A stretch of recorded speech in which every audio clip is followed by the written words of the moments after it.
President Joseph Adan at 0244523965 or the Business School Dean Professor George Ampong on 0244811446. Remember, you can reach Dean Ampong on 0501341904, and we can't wait to have you. Please apply now. At GCTU, knowledge comes from learning.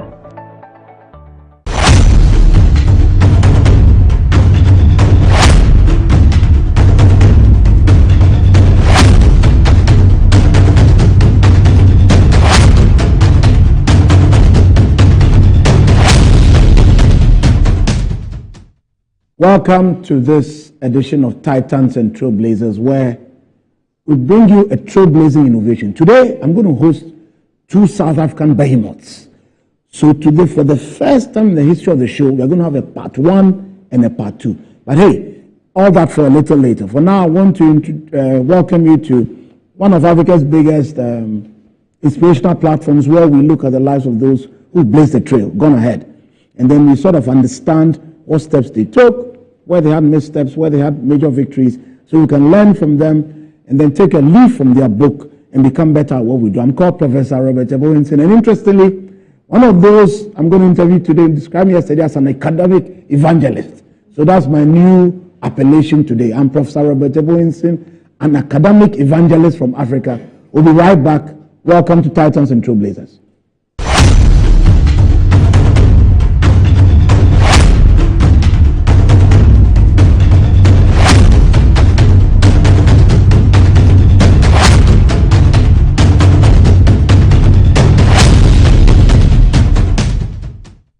I'm a brand manager. Of course, I accept only quality and affordable printed souvenirs for my promotional campaigns. I'm the head of academic affairs of a very important institution in Ghana. Of course, we only deal with quality, reliable printing companies for our institution's printing materials. I'm talking about appointed time printing. Appointed Time Printings. We take pride in our extensive print scope that transform your ideas into captivating visual masterpieces. We delve into the core objectives and vision of each print project. Precision printing is at the heart of our printing process as we meet your tight deadlines. Our rigorous inspection, color verification, and overall printing excellence are assured. 20 years of printing excellence. It's always a pleasure working with you to create a vibrant, dazzling printing experience that gives you a masterpiece. Appointed Time Printing, your world of quality and affordable printing. Attention all farmers, are you ready to take your crops to the next level? Introducing 3 effective organic composts that will revolutionize your farming practices. ACAP, KCAP and IRECOP brings to you the ultimate solution for your fertilizer needs. Introducing the ACAP Grade A, KCAP Equiafua Jinkwa, and the IRECOP with cocoa blends, palm blend and mulch. These are made from locally sourced municipal solid waste, and these are the perfect choice for sustainable farming. Join the organic revolution today. Boost your crop yield, improve soil health, and support sustainable farming practices. Choose ACAP, KCAP and IRECOP organic compost for a greener and bountiful harvest. For your purchase and more information, call the numbers on your screen. Our products are endorsed by COCOBOD, Planting for Food and Jobs, and the Ministry of Food and Agriculture. Located in the beautiful neighborhood of East Legon, Accra, AH Hotel and Conference has all the comfort and luxury you need for the perfect getaway. From check-in to check-out, our friendly staff look forward to pampering you and making your stay special. Our new safety features, such as shielded check-in desks, masked employees, and contactless restaurant menus and door keys, will give you peace of mind as you enjoy your stay. Our spacious and contemporary designed rooms and suites are the height of luxury and style, fitted with modern amenities for your convenience. Take your company to the next level when you host a conference or meeting in our ultra-modern conferencing complex. But don't forget to take time to relax and rejuvenate as you enjoy our many on-site facilities such as our gym, pool, and world-class restaurant. Locate us near American House or call or visit us online today to start planning your next stay. AH Hotel and Conference. Afrocentric. Hey, what's up? How far with your internship? To be honest, I'm so nervous about starting this new role on Monday. Oh, please. I know you'll be great at it. You should be worried about what benefits they have. Example, do they have health insurance? I doubt they will have that for internet. But no shaking. I have NHIS already. Actually, I'm on a line. Ting. Hey now, look at you. What are you going to do in the office when you can just download the app to register for an NHIS membership? Yes, my people. You heard right. You can now download and register your membership on my NHIS app. No long queues or tedious paperwork. All you need is your Ghana card to register for yourself and for others. Once you register, you get a new digital NHIS card on your phone. My NHIS app gives you access to credentialed health facilities and services across the country. NHIS covers over 95% of disease conditions in Ghana. Access to healthcare just got easier. Now let me sign up quickly. Please, Seth, I'm starting work next month.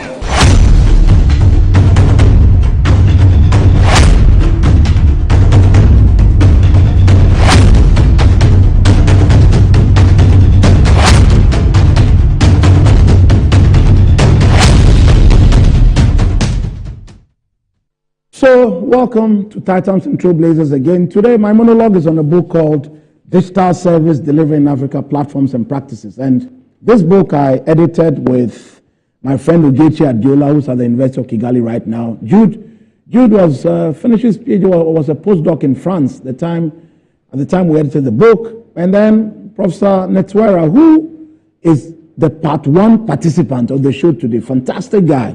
And I'll come to you very soon with what he's done, what he is to me, how he's my friend.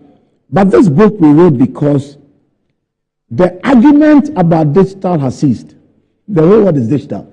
So we felt as if for Africa there was a very important need to sort of understand how in the service sector in particular we could harness the transformative potential of digital technologies to create sustainable competitive advantages. So we got together and got a fantastic set of authors from inside and outside of Africa to write chapters like Digital Channels, Catalyzing Business in Fast Expanding Markets. I co-authored this with my friend A.C. Elliott from the US and Anthony Annan and Martin Epler. Chapter 3 focused on the role of African-founded firms in the growth of digital economy. Chapter 4 looked at customer relation management and business performance. Do digital platform capabilities matter? Chapter 5 was on digital supply chain in sub-Saharan Africa. We're looking at a multi-country study. Chapter 6 was on digital entrepreneurship in Africa, case studies of Nigeria and South Sudan.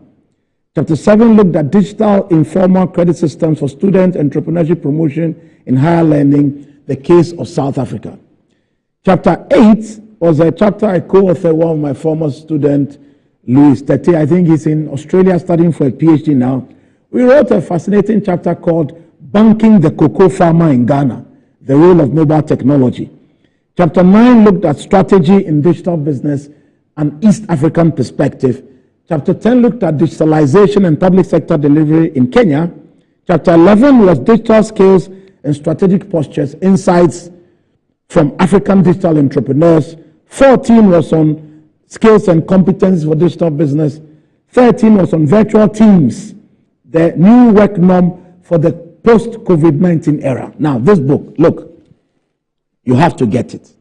Because you see, digital service delivery is a key driver of effective management, value creation, and improved customer engagement across Africa. There are some things you can debate. There are some things that I give it. I'm sorry. This is a given. So please, just to share with you some of the highlights from the chapters I just spoke about. The one about digital channels and catalyzing businesses in a fast expanding African market.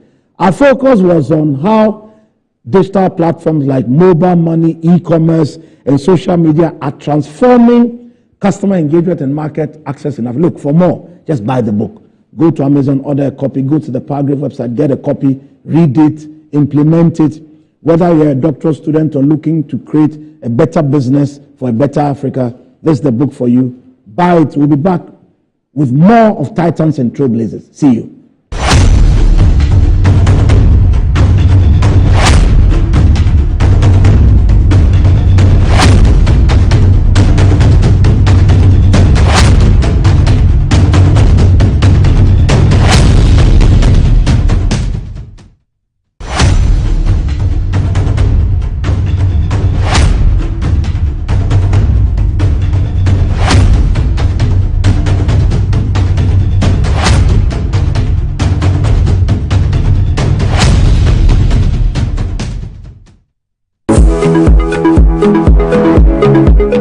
Sometimes the unexpected happens and the hero falls down in his own story. But he needs not stay down for long.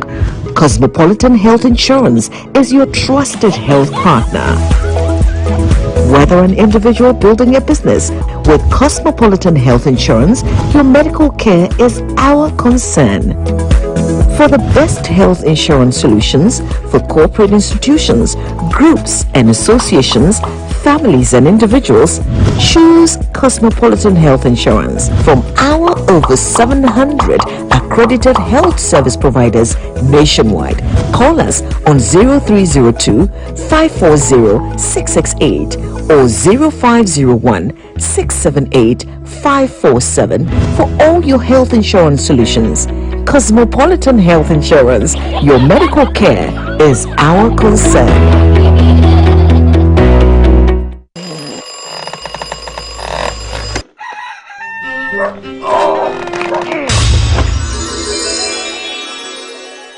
Who are you? Who are you? Charlie, I'll be you from the future. Who doesn't sleep on that slice of bread you call mattress anymore? Don some slippers, then follow me. It is part of mattress we did the front there. Yeah? Happiness mattress where the dead for. Wait, what are you doing?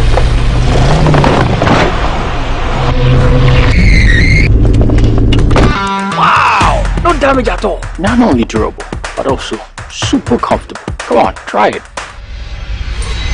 Nothing day like ash foam. Enjoy full body support and unparalleled comfort for a restful sleep. Don't forget your keys. Get the premium sleep experience with mattresses from Ash Foam. Visit any of our showrooms nationwide or at ashfoam.com. Look around. Home also need a makeover. Mine clearly does. So we went to Ashfoam and found the Como collection. It had everything we're looking for and more. Matching furniture for the entire home, designed with you in mind. Where's Como collection? Dressing up is just the breeze. Always ready with the perfect accessory. A magic dressing mirror. One look and you're ready to face the world. Or at least the kids. A bed perfect for young men who want a table that turns into a treasure chest. And finally, a sofa with this grand TV unit for family time at home. Head over to any Ashfoam store now and discover the new Como collection. Ashfoam, feel it, know it. Experience the enhanced protection of Star Motor Third Party Extra from Star Assurance, an enhanced motor third party insurance policy that provides cover for loss or damage to your vehicle's windscreens, side mirrors, back glass, and other glass components. Whether it's a crack or major damage, you can drive with the assurance that your vehicle is well protected.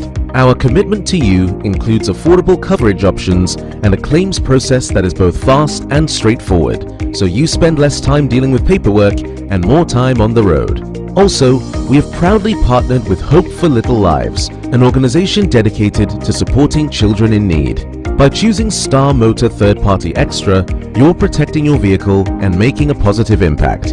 Every policy you buy helps bring joy and support to children in underserved communities. Reach out to us now on our toll-free numbers 0800 177 177 or 0302 245 906 to sign up. Let us help you drive with peace of mind and purpose. Star Motor Third Party Extra. Drive with confidence, give back with heart. Star Assurance, your solid partner.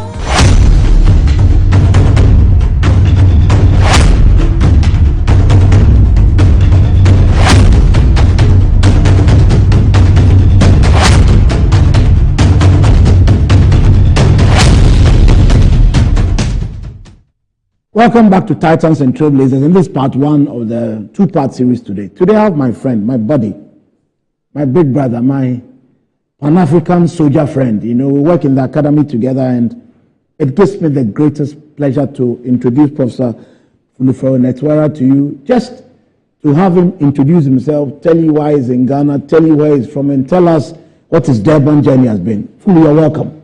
Thank you. I'm very happy to be here. Thank you so much. Tell us, who is Fulu? Well, look, I can speak the whole day about myself and what I've been doing all along. But in summary, really, I'm the Executive Dean of the Faculty of Management Sciences currently at the Durban University of Technology. I also run an institute, the BRICS Research Institute at the university, at the same university, Durban University of Technology. And there I work with academics from across the BRICS nations. So I'm here in West Africa with a team. Before you get to why you're here. Yes, please. You've been director and dean on every business corner. Tell us, so that we understand who you are. You see, the gray hair shouldn't be for nothing. So we need to know all the various stops you took before you got to this Durban junction. Where was the bus stopping? Yes. Thank you very much. No, indeed, I've been around. I think I've worked for more than 10 institutions in South Africa, including but not limited to the Human Sciences Research Council, where I was initially a chief researcher, but I came back to the Human Sciences Research Council as a board member. Worked at the CSIR, where I was a senior researcher working with scientists who were doing research on water. I moved on and I managed grants at the National Research Foundation. That was really a privilege and honor for me to manage grants for the higher education system in South Africa. Indeed. And indeed, I got to network with academics throughout the sector. I moved on. I was director of research at the biggest university in South Africa, the University of South Africa. I moved on and I was director of the business school in Limpopo, at the University of Limpopo. From there, I became the director of the South African BRICS think tank. That is where my BRICS research work started. Correct.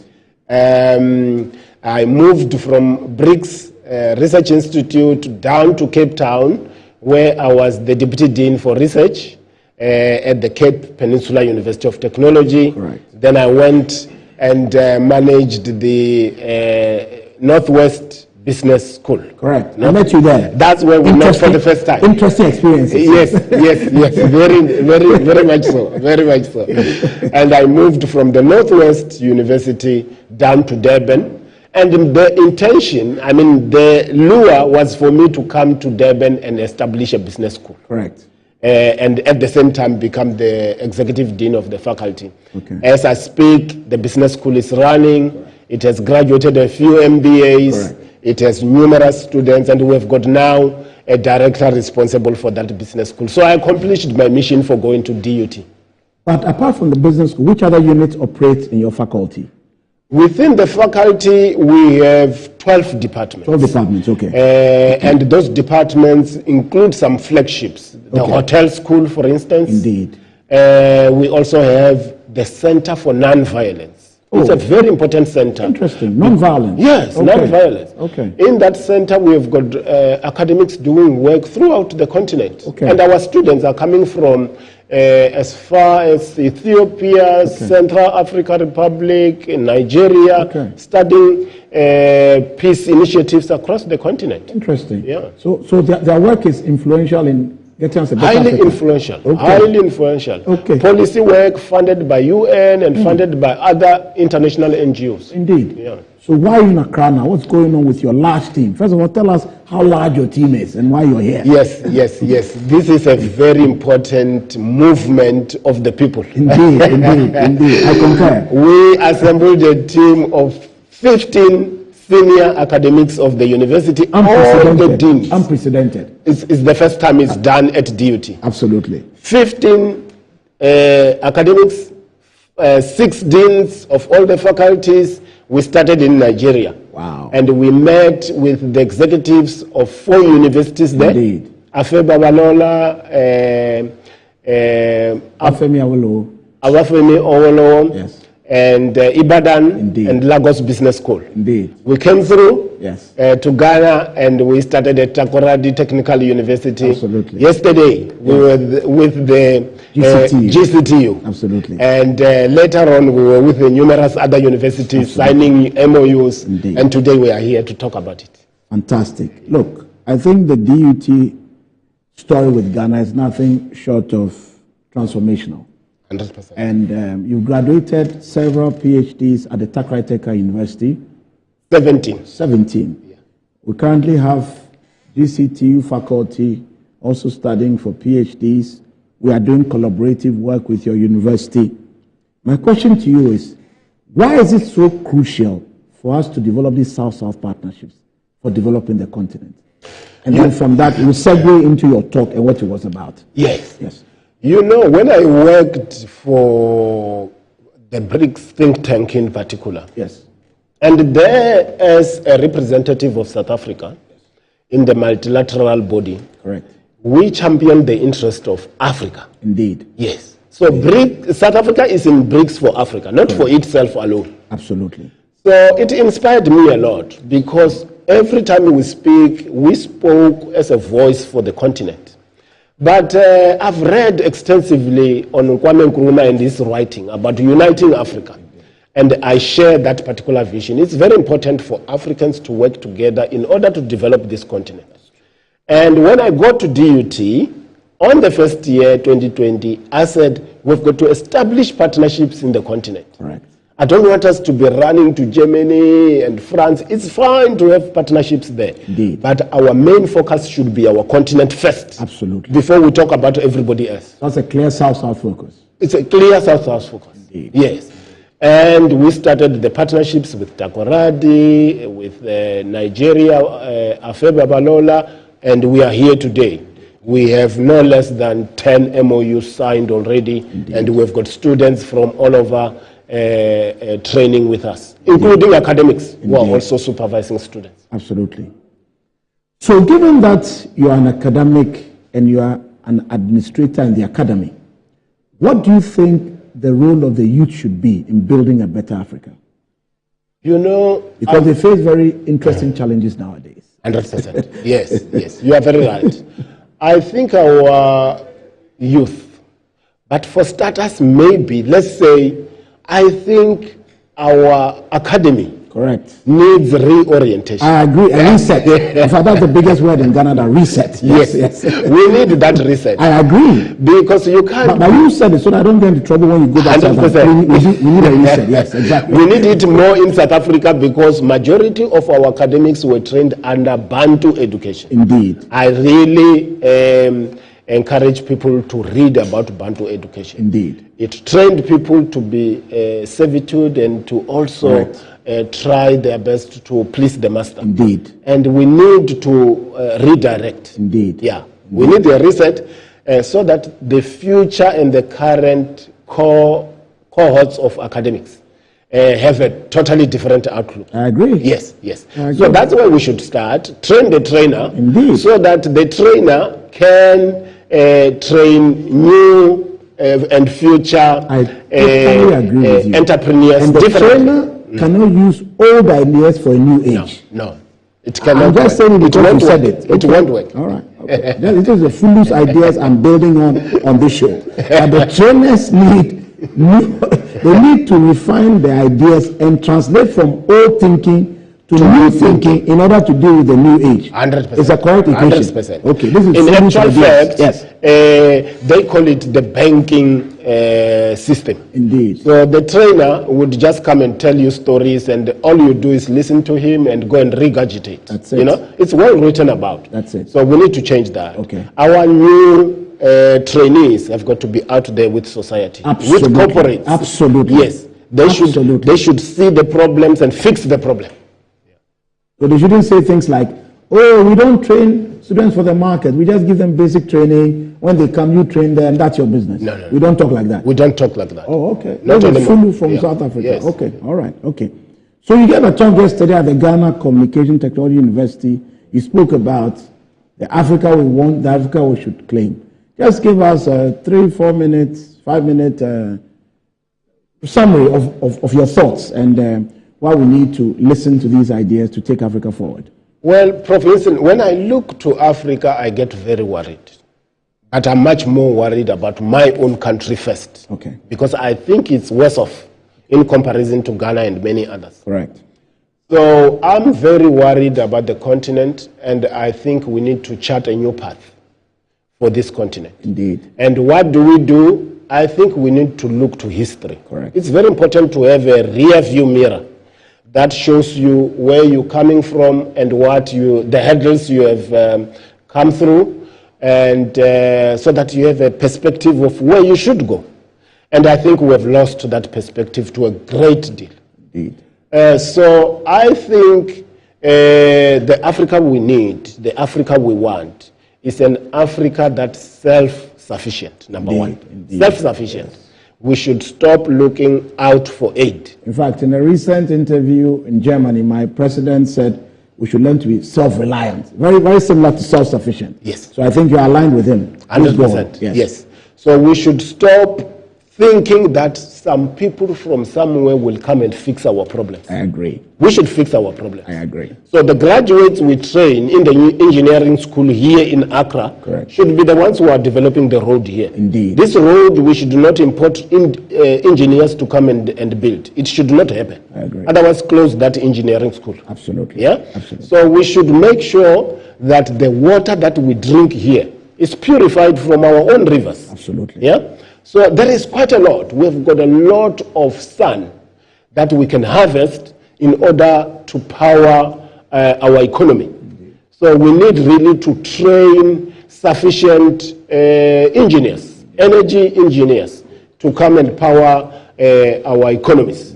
Because without energy, and we are talking now about green energy, which is a new but much more even powerful concept. Indeed. We need to make sure that we've got the relevant skills. As it is said, and I said this yesterday at the talk, Africa has got 60% of arable land in the world.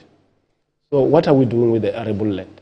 We're still importing food, basic food. You will find Ghana, South Africa doesn't produce sufficient rice, doesn't produce sufficient vegetables. We should do this in our continent now. Why don't we churn out young agriculturalists, give them necessary implements, give them loans where necessary, and give them targets for production, and make sure that they feed the nation, number one, but equally important, they make sure the products are marketed out of this continent in order to bring in the necessary revenues. Absolutely. So to close on your part of the show today, I want you to give me 3 compelling reasons why we must all come and study at the DUT, because I've been to Durban several times. I love the beaches, but I love the classrooms as well. So since I'm not the one recommending, what will your thoughts be for people who want to study for undergraduate, master's, doctorate degrees? What 3 reasons can you give us for them to study at the famous Durban University of Technology? Well, for starters, you have got individuals who are committed to the development of the continent. Indeed. Now, when you come down, you will be well received. Correct. We will look after you. We will make sure that you complete your studies. Indeed.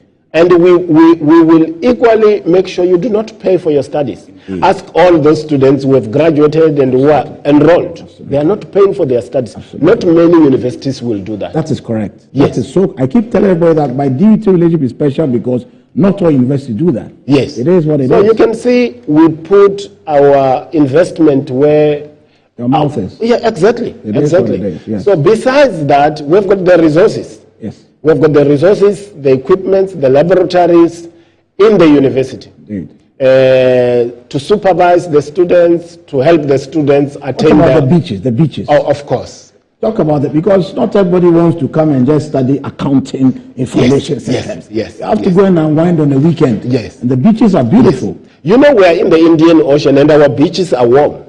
Eh? Yes, very much, very much. Very that much, is very important. When you come from the Atlantic Ocean, it's very important. Look, on this beach note, and go to Durban note, I want to thank you all for staying with us for part 1 of the show of Titans and Trailblazers. Stay tuned in for a very riveting part 2. See you.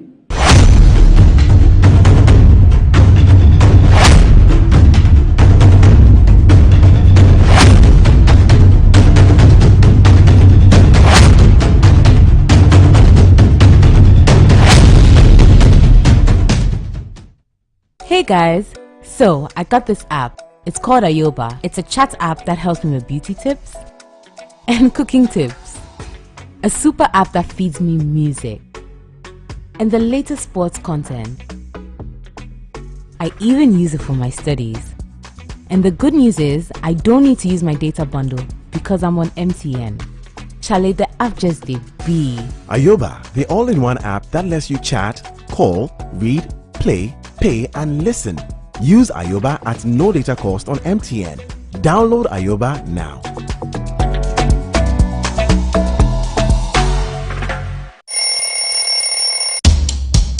Anti-cavity, gum protection, brighter teeth, and fresh breath. I'm a missy way. Papacho Bantama. Machasi. That's a cycle. It's her smile. The fresh breath. Me, Gidi said we used to Cal 360 toothpaste. Some kind. Cal 360 toothpaste. That's Kia. Cal 360 toothpaste. It's a gum protector. Onim Jom Kasa. Cal 360 did the one. It's cool mint. Gives me fresh breath and your confidence booster. You will so feeling when you know Cal 360 toothpaste. Happy smile. Cal 360 toothpaste, anti-cavity, gum protection, brighter teeth, and fresh breath. Cal, happy smile. This advert is FDA approved. She's coming. She's coming.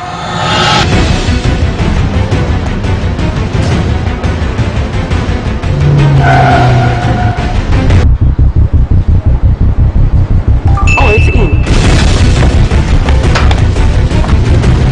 Right now it's in now.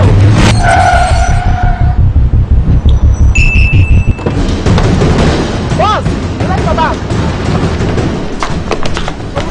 Here, take this. She's coming. I know. Go to the pharmacy now. She's coming.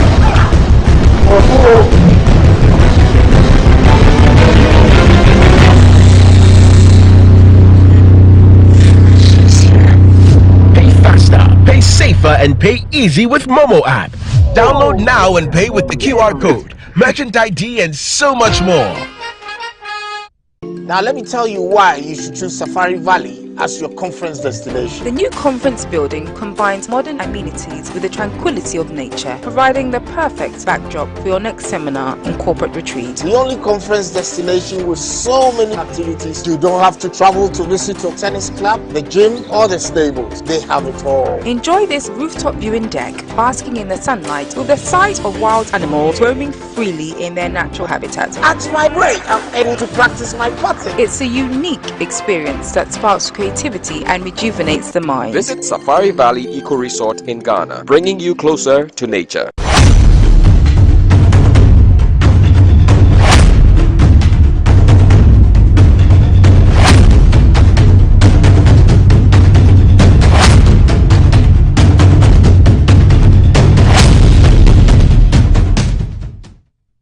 Welcome to part 2 of this 1 in a million edition of Titans and Trailblazers, because it's a 2-part Durban edition. From one executive dean, we are moving on to another executive dean. But this one is interesting because he's called Professor Oludayo Olugbara. Now, since my aunties married Nigerians, I can smell a Nigerian name when I hear one. But let's hear from Professor Olugbara. Sir, tell us who you are, where you were born, how you are in Durban right now, and why you enjoy your job so much, sir. Yeah, thank you very much, Prof. My name is Oludayo Olugbara, as you have rightly said. I'm from Ondo State in Nigeria. I was born in Ifon and I grew up in Ifon. Excellent. So, and I left Nigeria for South Africa during the ASU, Academic Staff Union of Nigeria University crisis with federal government. That's a long time ago. So, yeah, I was one of those union leaders who were actually suspended. You're fighting for rights. So, yeah, for rights. I see you're a fighter. So, okay. And then some people said I ran away from Nigeria and South Africa. so it's interesting you say that, because there are some leaders in Ghana too who have recently gotten some posts, and we are like, so are you really a leader? But that's another discussion. You go on. Yes. So that time my PhD was stopped because of the crisis. So I was to defend. Okay. And then they stopped it because they have much more power than I do. So Indeed, when I got to South Africa, I enrolled for my PhD again at University of Zululand. Oh, Zululand. Yeah. We were there last year. So after that, I got a job with Durban University of Technology in 2010. So 2010. 15 years. 15 years. Yeah. Strong. So, and then I became the Executive Dean of the Faculty of Accounting and Informatics. So that's where. When were you appointed Executive Dean? First January to 2016, I was acting. Okay. So I acted for 1.5 years. Correct. And then in 2017, June 2017, exactly my birthday, so I became the substantive. What did you do on that birthday? Because the blessing was double. Yes. Your age increased and your salary increased. Yes, everything about me increased. Okay, so right. it was the blessing of the Lord. No, you see, the Bible says that you get double for every shame. Yes. So you got double. Congratulations, sir. Thank you very From much. your striking days to your elevation days. Okay, so tell me this: Durban University of Technology has become like probably the most important partner from the South for Ghanaian universities because we are building all these excellent collaborations. But I have a colleague called Frank Boateng, cool guy. I think he's doing his PhD in your faculty. And he's very excited every time I meet him. It's like, we did one paper, we are doing another paper. I said, this paper is, are you doing well? Oh, Prof, don't worry, the quality is good. I said, okay, today you are here. Tell us why the Faculty of Accounting and Informatics is such an excellent proposition from the DUT. Yeah, thank you very much, Prof. The DUT is unique. Of course, we say we are distinct from any other university because we have a very clear picture of where we are heading the university to. So, in my faculty, which I can speak for, I can't speak for the entire university because I'm not the Vice Chancellor now. Indeed. So I'm the Executive Dean of Faculty of Accounting and Informatics. Of course, I can speak for that faculty. So we in 2017, we decided we are going to be known throughout the world for excellence. Excellence in everything that we do. And of course, we also believe in a very good learning environment, which we call psychological learning environment. So in terms of our faculty, we normally boast that there's no university in Africa or many places around the world that has what we have in terms of ICT and ICT infrastructures and facilities. We are best, and we provide support for our students. So that's why people are always excited when they come to us. But you gave a very fascinating presentation yesterday where you tried to hypothesize about a certain African way of education or something very innovative. Look, tell us, share with the whole world what you shared with us in Tesano yesterday. Yeah, obviously, our education systems in Africa is problematic, and that's where we have to start from. Again, you said it, I didn't say it. Yeah, I said it. I've also said it in other places across the world, and then somebody has to do something different. And I am that person who actually had the vision for a very long time ago that I was going to change.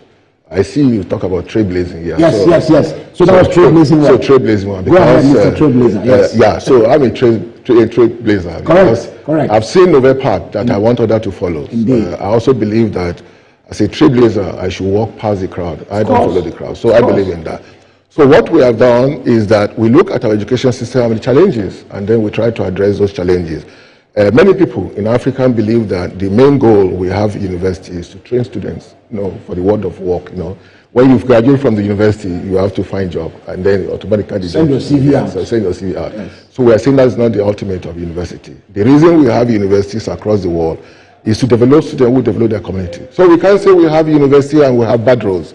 We can't say we have university and then we have sickness and disease and nobody is doing anything, and then we are training students. So the approach that we use, we reverse it already, and then the approach is more of knowledge learning, knowledge-based learning. Correct. So which simply means that there is a teacher who is the lord of the students, and that teacher has to speak to the student, and through that process, the teacher is transferring knowledge to student, thinking that knowledge will be useful for student, and the student will be able to do some other things without knowledge.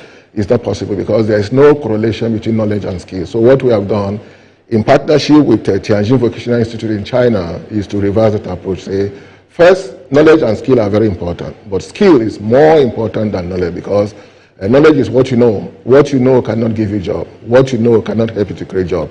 But skill can really help you. So the reason we have School of Football is to actually train students into play football and come out to play football and win Ballon d'Or. And earn £300,000 a week. Yeah, and earn £300,000. So without university education, people are earning even more than professors. So that's a problem that we try to reverse. Exactly. And that has been our basis. And then we have created a platform to actually change the education systems in Africa to something more meaningful to society. So you graduate from the university, you should be able to contribute to your society and grow society. You don't need to look for a job. Jobs should look for you, obviously, and that's our hypothesis. But you gave some practical examples about projects your students were engaged in. Yeah. You showed us some labs, Yeah. how some ladies were winning awards. You Yeah. showed us some media outlets.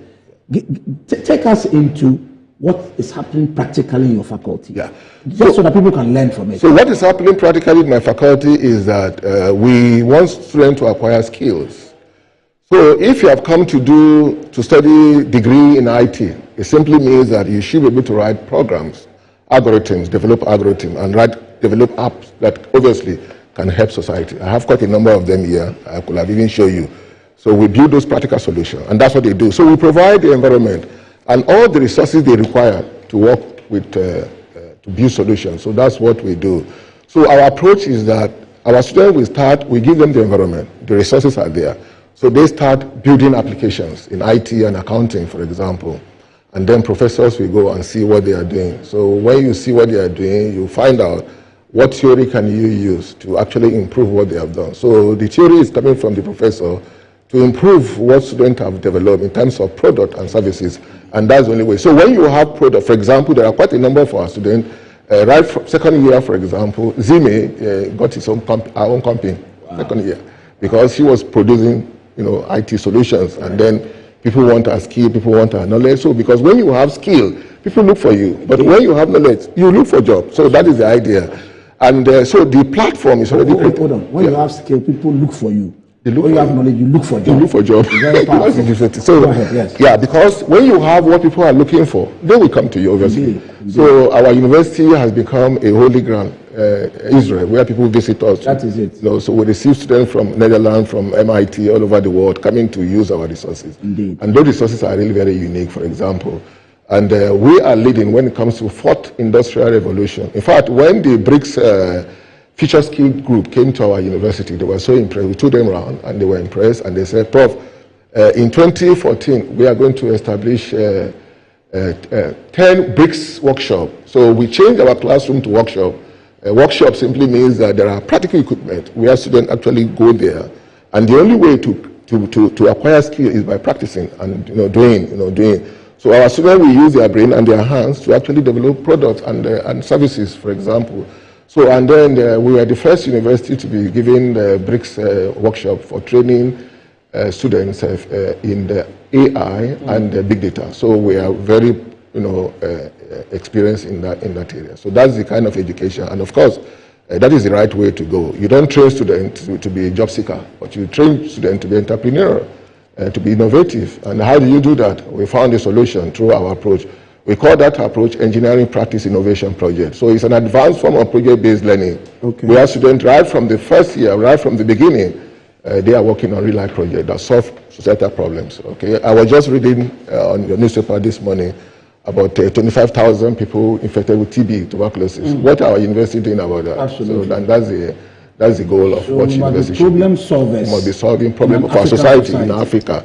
There's no country in the world that will come to your country and solve. In fact, they want you to have more problems, so that you can rely absolutely on them. Absolutely. So we are the ones to address our problem by making our education to be more responsive to our society. We should be able to address those problems, and then people can be creating more jobs. So it's not possible for students. I know Ghana has about 10 universities, both private and government universities. So maybe on average, every year you go. Ghana. Let me tell you something. Maybe you didn't know. Okay.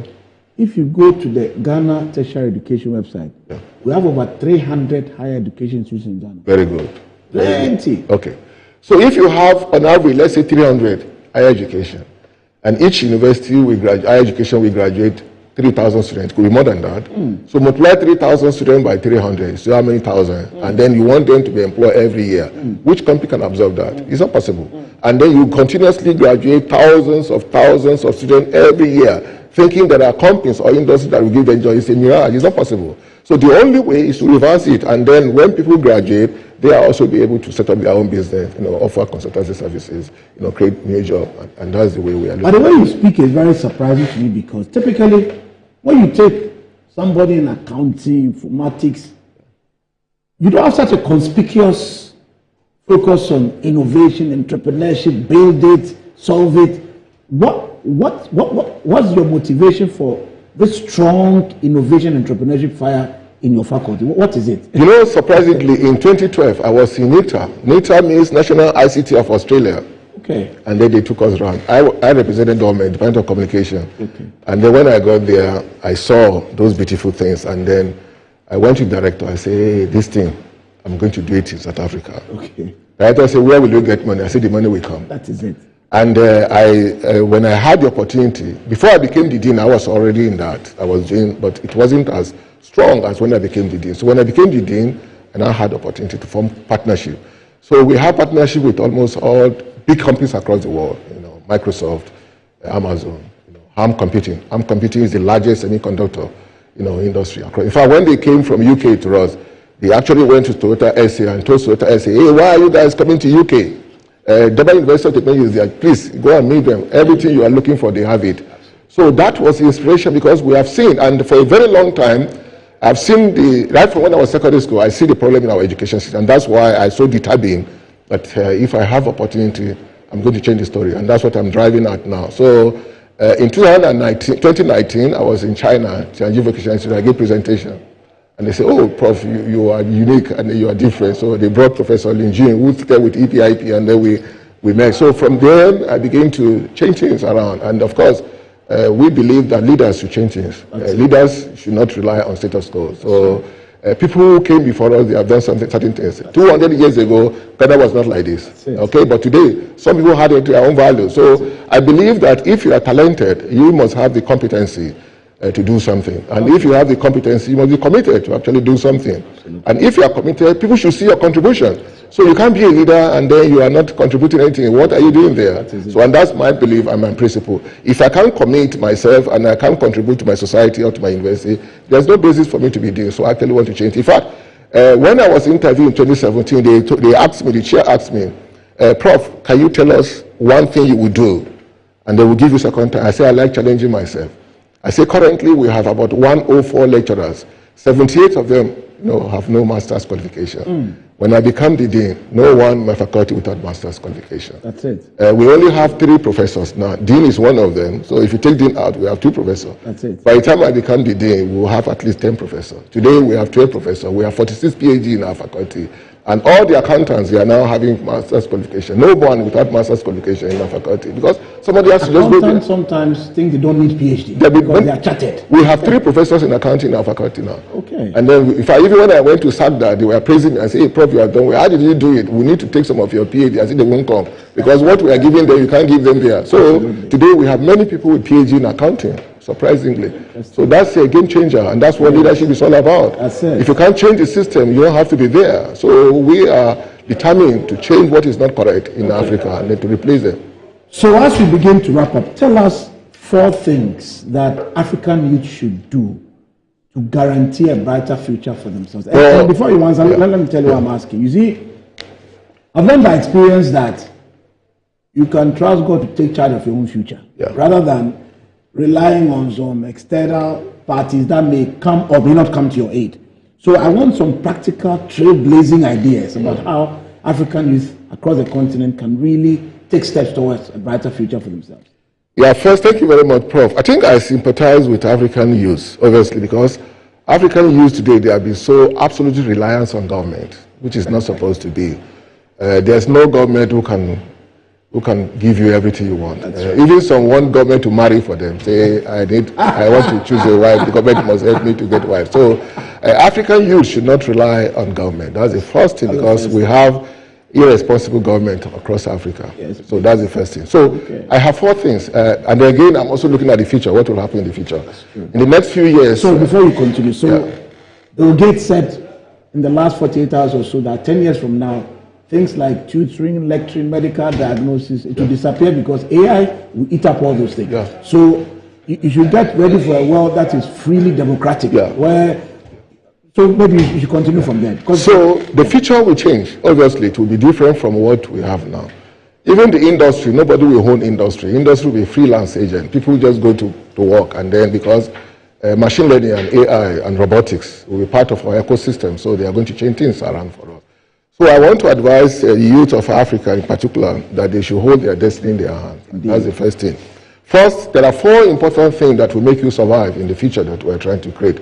In fact, Japan, they are driving the new feature called Society 5.0 based on the solution to 17 SDGs. So, and then the future will be changed completely to Society 5.0, which is a blend of Education 5.0 and, of course, Industrial Revolution 5.0. So the first thing that youth, I know the youth in Africa want 2 things.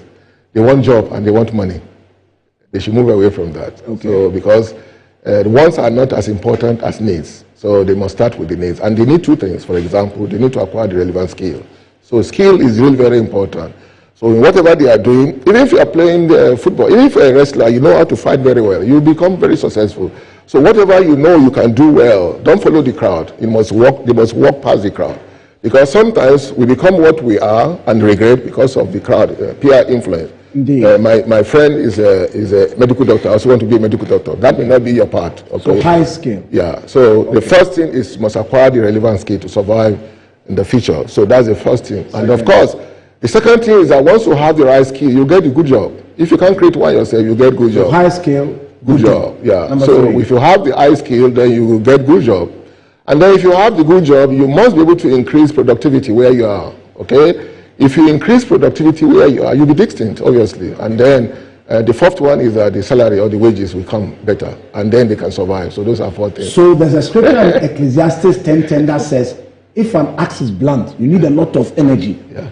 But wisdom is profitable. So high skill is correct. It's correct. So on that trailblazing high skill note, I want to thank you for joining us for this absolutely fascinating edition of Titans and Trailblazers, Durban edition. And I'm happy you came, and I'm sure you enjoyed it. See you again soon. Thank you. Bye-bye. Thank you. Thank you. Thank you too. Thank you.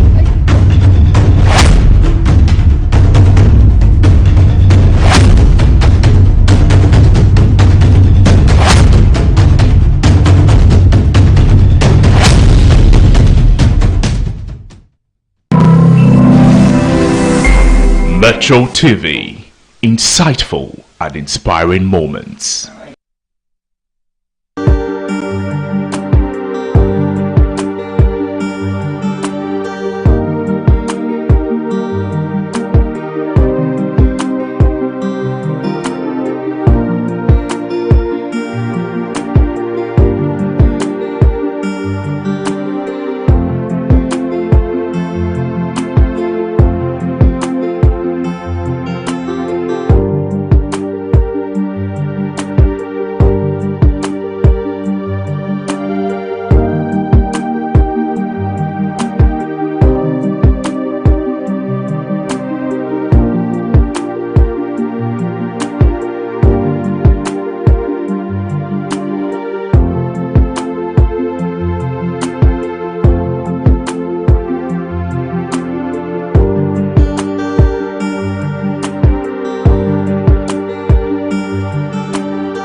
Margaret! My good afternoon. My dear, good afternoon. How are you? Hey! My reverend sister to you. Ah! No, you're welcome. Thank you, ma. Mama, how is Papa? Your father, he's fine. You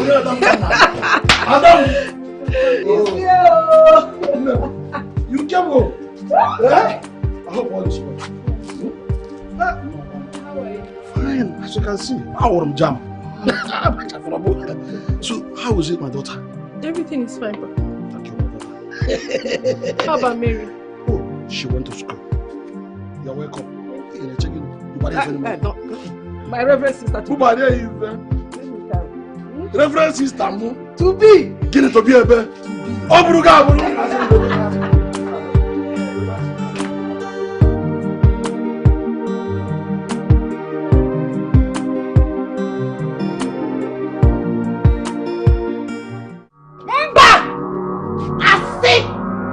Margaret, what nonsense are you talking about? Eh? What are you saying, Margaret? It will not happen, Mama. Mama, I'm so sorry. I really tried. If I continue to stay there, I will only be lying to myself and what? And what, Margaret? Margaret, you are a joker. You are the greatest joker of the century. You are joking. It's okay. Margaret.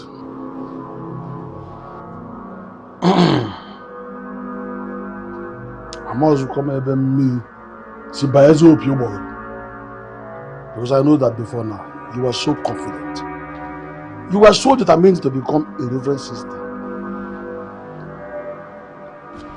Even when your brothers and sisters were against it, you insisted you would be. And when you entered the convent, we were all happy, especially to have a reverend sister. From that course, now, what's the matter? What happened along the line? Eh? What made you change your mind? I remember that it was your determination to become a reverend sister that made Father Uche to even support your cause. Papa, I'm sorry. I'm sorry for everything. I mean, I tried. If it's something I could do, I would have continued. But, Mama, I cannot handle this. Handle what? What are you handling? Eh? Can you feel I handle Margaret? Waka, will you stop it? What's wrong with you? Do you think that it is by barking and screaming at her that will make her change her position? Eh? Will you change anything?